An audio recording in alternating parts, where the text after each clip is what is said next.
vlada predlagala, državni zbor že predložila in to zdaj obravnava državni zbor, vrsto zakonov, ki bodo spodbujali gospodarstvo.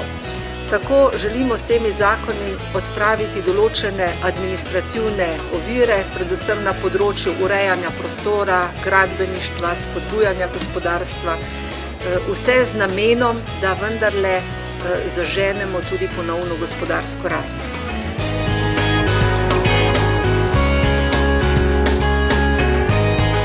Mi v Novi Sloveniji mislimo, da je najboljše in najbolj primerno, da upravljanje celotnega državnega premoženja spravimo pod eno streho, da bo ta stvar pregledna, jasna in da bo tudi odgovornost zelo jasna, da se bo točno vedelo, če gre nekaj narobe, kdo to odgovarja.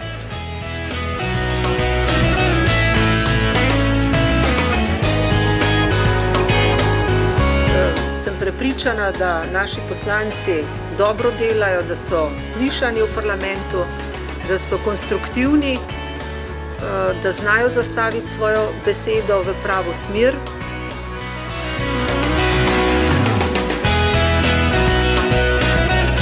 Tudi stopnja varnosti naših občanov v katerikoli regiji se zaradi tega ne bo zmanjšala.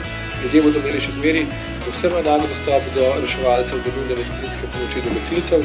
Samo tisti človek, ki dviga telefon, pač v nočnem času od 10 zvečer do 6 zjutraj ne bo sedel v Murski Soboti, ampak bo sedel v Mariboru, recimo.